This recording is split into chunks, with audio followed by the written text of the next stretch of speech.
I can remember growing up in evangelical Christianity, seeing movies and plays and reading about the suffering of Jesus. And I think in evangelical Christianity, there is a huge focus on the gruesomeness of what Jesus went through.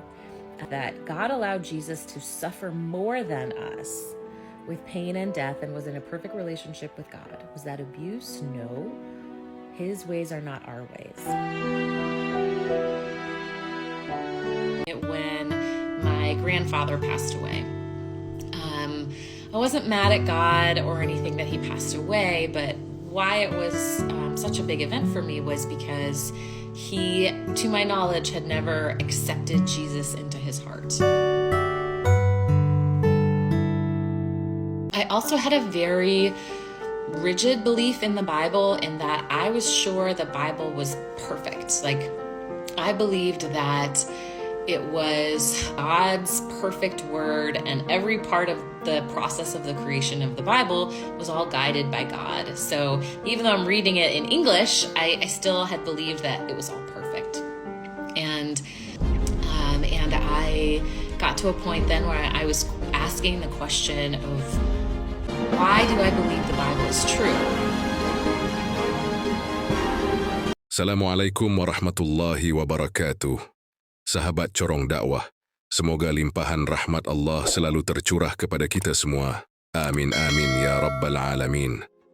So I grew up in a Christian home. I grew up going to a Presbiterian church, and I was one of those kids that was at church like all day on Sunday and on Wednesdays, and my parents were part of growth groups and played on worship team. And it was really a huge part of my life. I always took God very seriously. And so even as a little kid, I really took it to heart and really believed it. In my teens and early 20s, I would say I even took it sort of farther than my parents had done. I went on international mission trips. I really, even thinking about my career, just wanted to do whatever it was that God wanted me to do. And so it got to a point where it was really my whole life. The last year or so that I was a Christian, at that point I was in grad school. And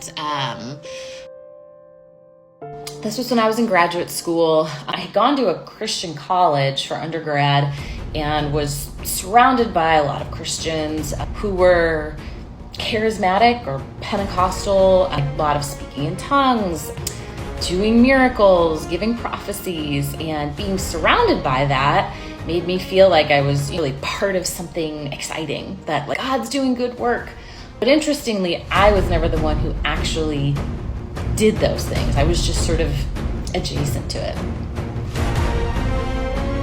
I was reading my Bible and praying for 2 hours every day and fasting twice a week just to try and get closer to God so that I could really hear his voice. So things started to change for me when my grandfather passed away. I wasn't mad at God or anything that he passed away, but why it was such a big event for me was because he, to my knowledge, had never accepted Jesus into his heart. He was not saved. And so according to my belief system, that meant that he was going to go to hell. He was this really sweet, kind, wonderful man. And it was the first time that I had lost someone close to me who was not a Christian, based on my definition. And so I think that really kind of jarred me out of some cognitive dissonance that I was having about the concept of hell, because I think I was able to sort of put it in a box over there. I don't know, that it happened to other people, or that it was something that only really bad people ended up going there, which is not a great or kind belief. But seeing someone that I loved and who was a kind, good person pass away, and now they have to suffer for all of eternity, really changed my perspective. So I started questioning, where did I get this belief? Like, why do I believe what I believe about hell? And that definitely kind of opened the floodgates for asking lots of questions. I also had a very rigid belief in the Bible, in that I was sure the Bible was perfect. Like, I believed that it was, God's perfect word, and every part of the process of the creation of the Bible was all guided by God. So even though I'm reading it in English, I still had believed that it was all perfect. And a belief with that little flexibility, I think, is really easy to dismantle.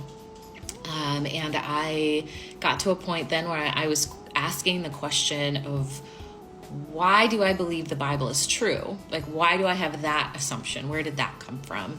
And that was a really difficult question for me to answer. And so as kind of my faith is crumbling, I don't want it to. I didn't want to not believe. I really, really wanted to keep believing. Again, it was this humongous thing in my life that was so important to me.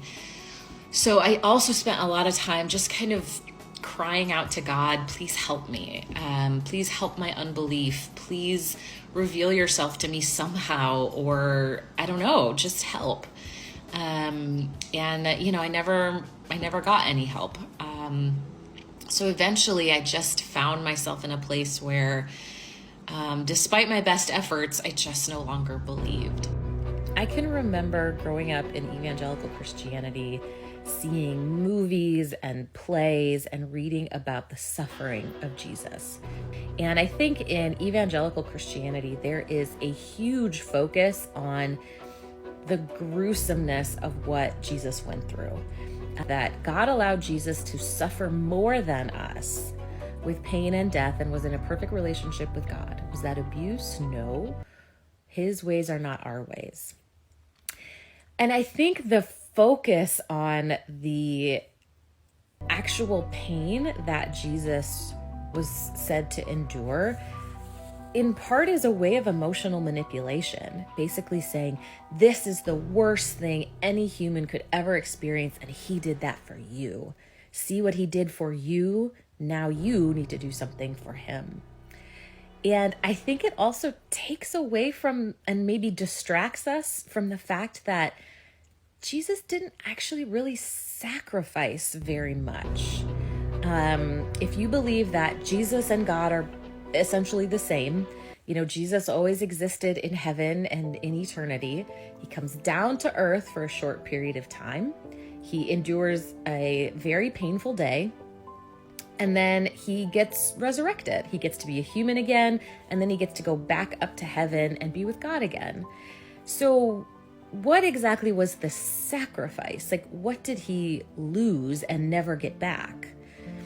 And so I think by focusing on how painful that experience was, it's playing with our emotions so that we feel like, wow, he really sacrificed for us. And yet, while crucifixion sounds absolutely awful, and I in no way want to experience that, is it truly the most any human can and has suffered? I don't think so. I think there are people who have gone through even more painful things for a longer duration. And so should we venerate their pain as well? So I think it's something to maybe just raise a little red flag of when someone is describing the pain of the crucifixion in excruciating detail. What is it they want you to feel? And what is it they want you to do when you experience those emotions?